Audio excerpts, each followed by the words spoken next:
رینڈ corporation of America کی جو highest level کا تھنک ٹینک ہے اور جس کی سفارشات پر وزارت خارجہ اور باقی وزارتیں عمل کرتے ہیں، ان کی رپورٹ میں مسلمانوں کو 4 حصوں میں تقسیم کیا گیا ہے۔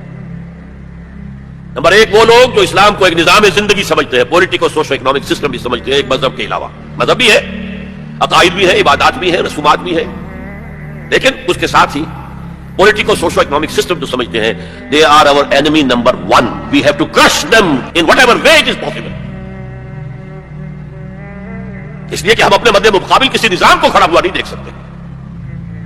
اور آپ سوچئے 40 برس جو کولڈ وار رہی وہ نظاموں کی جنگ تھی نا، اس میں مذہب کا تو کوئی سوال ہی نہیں تھا۔ ویسٹ میں بھی سب کے سب کیا تھے؟ عیسائی تھے۔ اور رشیا کے اندر کون تھے؟ USSR کی عظیم اکثریت کن پر مشتمل تھی؟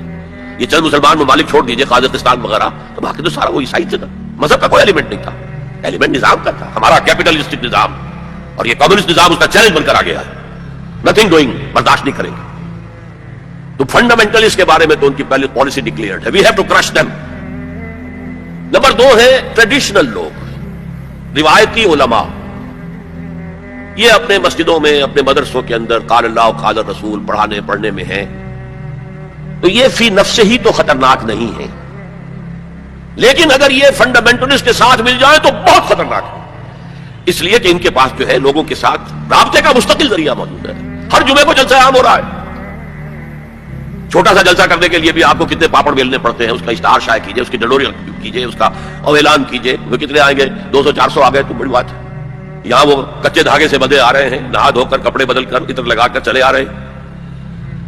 تو یہ ہے کہ بہت خطرناک ہے یہ، اگر مل جائے فنڈامنٹلسٹ تو انہیں دور رکھنا ایک دوسرے سے، اور ان کے آپس کے اختلافات کو بھڑکانا ہے تاکہ یہ کبھی متحدہ قوت نہ بن سکے، ٹریڈیشنلسٹ۔ تیسرے انہوں نے کہا ہے ماڈرنسٹ ہیں، جو اسلام کی ایسی تعبیر اب کر رہے ہیں جو ہماری تہذیب کے ساتھ کمپیٹیبل ہے۔ یہ جو ری انٹرپریٹیشن آف اسلام ہو رہی ہے to make it compatible with the western civilization, وہ کہتے ہیں کہ یہ ہے اصل آدمی اور ان کی مدد کرنی چاہیے، انہیں سپورٹ کرنا چاہیے، ان کو امداد دینی چاہیے، اور ان کو میڈیا پر ان کی اپیئرنس کا اہتمام کرنا چاہیے، اس لیے کہ ان کے پاس کوئی اور ذریعہ تو ہے نہیں۔ مسجد میں کون گھسنے دے گا انہیں؟ وہاں کون ان کے پیچھے نماز پڑھے گا اور کون ان کا خطبہ سنے گا؟ جوتے لگ جائیں گے۔ لہذا ان کو جو ہے میڈیا پر لاؤ، اور اس پر عمل ہو رہا ہے۔ اور آخر اس نے کہا جو خالص سیکولر مسلمان ہے وہ تو ہمارے ہی ہے، اس میں تو کوئی اشکال ہی نہیں ہے، جو یہ سمجھتے ہیں کہ اسلام نام ہے نماز روزہ حج زکات کا، عقائد کا، کچھ رسومات کا، عقیقہ ہے، شادی میں ایجاب و قبول ہے، مردہ کو دفنانا ہے، کفنانا ہے، بس یہ تو کرتے رہیں گے، ہمارا تو کوئی ان سے جھگڑا نہیں ہے۔ باقی وہ اس کو کوئی سیاسی نظام، اس کو کوئی معاشی نظام، کوئی معاشرتی نظام سمجھتے ہی نہیں، سیکولر ہے۔